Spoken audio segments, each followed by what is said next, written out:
흡입차가 찰나는 상황임에도 두에가 이거를 보지 못했는지 다리를 집어넣더군요. 그래서 흡입차가 발을 뺄 수밖에 없었고 두에는 두에대로 이 타이밍에 그걸 피하려고 했는지 왼쪽 다리를 뒤로 뺐습니다. 그래서 이 볼이 그냥 두에의 꼿꼿하게 선 다리들을 맞고 그대로 튕겨나오게 되었고 수비진들이 재정비를 하면서 이 기회도 진짜 어이없게 날아가게 되었죠.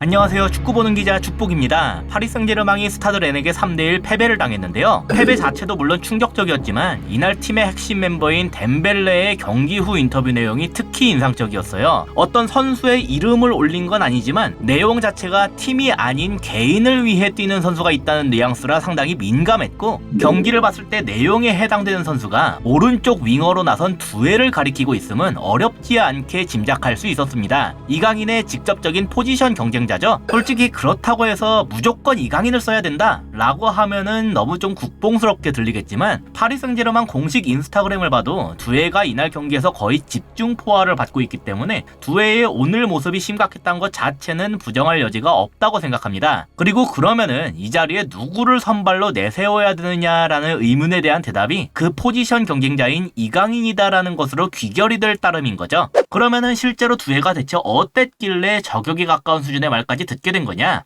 몇 가지 장면들을 통해서 보면 쉽게 확인이 가능한데요. 지금은 비티냐로부터 흡입차가 볼을 받고 있는 상황이에요. 스타드 렌이 전방 압박을 강하게 가져갔기 때문에 흡입차까지도 잔뜩 내려와서 볼을 잡고 있는 중인 건데 그 흡입차에게도 마크맨이 하나 붙은 상황이죠. 여기에서 두 가지 포인트가 나오는데요. 먼저 여기에 하키미를 보실 필요가 있습니다. 거의 페널티 에어리어 바로 앞이니까 경기장 전체를 기준으로 놓고 봤을 때 상당히 후방에 위치한 셈이죠. 여기에서 측면으로 빼낼 수가 있도록 이런 식으로 뛰어가고 있는 중이라는 점과 둘째로 흡입차가 여기서 정말 기가 막힌 전환 패스를 찌름으로써 이 전방 압박을 당하는 상황을 단번에 기회로 바꿔버렸다는 점이었어요. 상대는 전방에 많은 숫자를 투입했고 그 중에서도 볼이 돌고 있는 파리 기준 왼쪽 후방에 몰려 있었기 때문에 두에가 있는 완전 반대편 측면에는 상대적으로 숫자가 부족할 수밖에 없었습니다. 그래서 두에에게는 침투할 공간이 아주 널널했고 상당히 자유롭게 전진을 할 수 있는 환경이 마련되어 있었어요.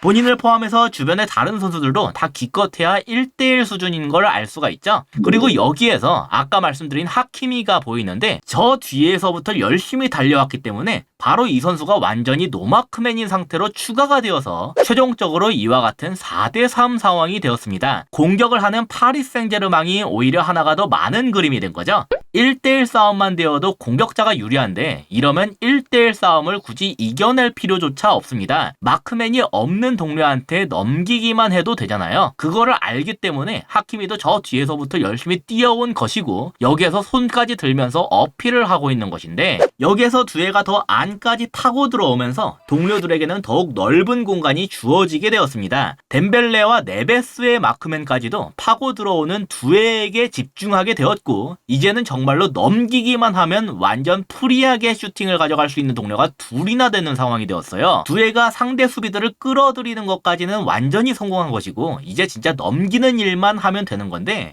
놀랍게도 여기서 두에가 그냥 슈팅을 시도하면서 이 엄청나게 좋은 기회가 그냥 막히고 끝이 나게 되었습니다. 이러면은 방금까지 두에의 움직임까지도 모조리 긍정적으로 평가할 요소가 사라지게 되는 거죠. 상대 수비들을 자기한테 끌어들이면서 동료에게 활용할 공간을 만들어준다가 아니라 그냥 자기가 주인공이 되고 싶어서 볼을 끌었다가 되어버리기 때문입니다. 그래서 이 장면에서 덴벨레는 분노를 참지 않고 내지르더군요. 그럴 만한 상황이었고 어깨까지 들썩일 정도로 크게 뭐라고 외치는 모습이 화면에 그대로 잡힐 정도였어요. 만약 여기에서 넣었다면 파리가 선제골을 넣는 것이기 때문에 이후의 경기 흐름과 운영 자체가 완전히 달라질 수도 있었지만 두에의 이기적인 플레이로 인해 그 기회가 날아간 셈이 된 겁니다.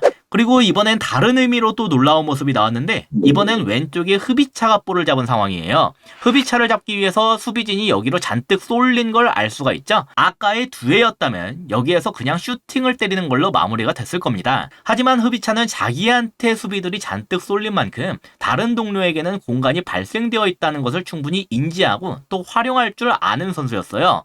딱 봐도 두에한테 엄청나게 넓은 앞 공간이 발생한 상황이죠. 여기로 정말 기가 막히게 잘 넘겨졌고 그래서 두에가 오른발로 볼을 잡는 이 시점에서 이러한 정말 완벽에 가까운 그림이 나올 수가 있게 됐습니다. 측면의 최전방을 맡은 공격 자원이라면 이 정도 상황에선 최소한 뭔가 그럴싸한 슈팅까지는 때릴 수가 있어야 하는데 여기에서 볼 터치가 이상하게 튀면서 이걸 재정립하는 것에 상당한 시간을 쏟아야 했어요. 그래서 첫 터치 상황에서 가질 수 있었던 공간적인 여유가 삽시간에 줄어들기 시작하는 걸 알 수가 있죠. 그래서 최종적으로 슈팅을 하는 시점에는 거의 이 정도까지 공간이 줄어들게 되었다. 여기에서 왼발로 어떻게 가마차기를 노려보려고 했던 것 같은데 앞에 수비수를 지나치게 의식한 탓인지 아니면 그냥 완전히 잘못 때려서인지는 모르겠지만 어이가 없을 수준으로 크게 골대를 빗나가는 슈팅으로 마무리가 되었고, 그래서 이 좋은 기회를 날린 본인과 함께 완벽한 그림을 만들어줬던 흐비차까지도 머리를 감싸지는 모습이 나오게 되었죠.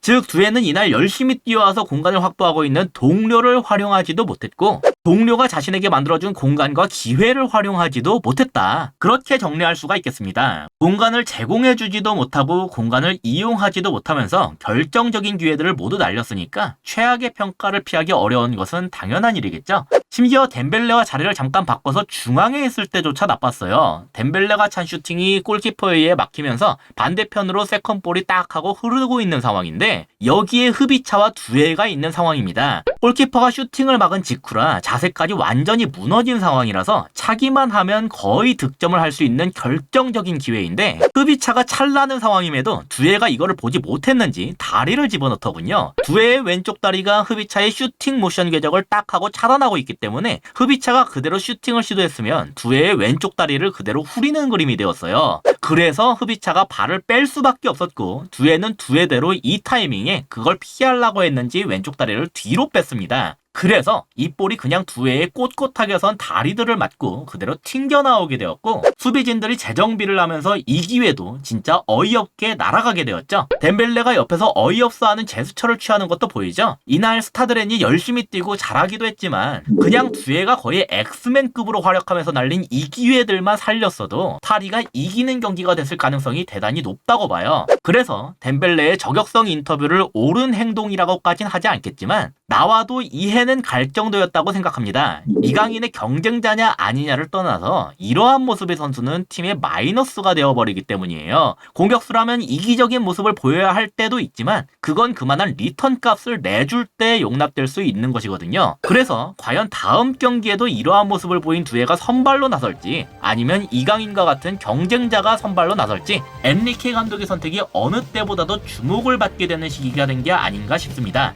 이상으로 오늘의 영상을 마치도록 하겠습니다. 시청해주셔서 감사합니다.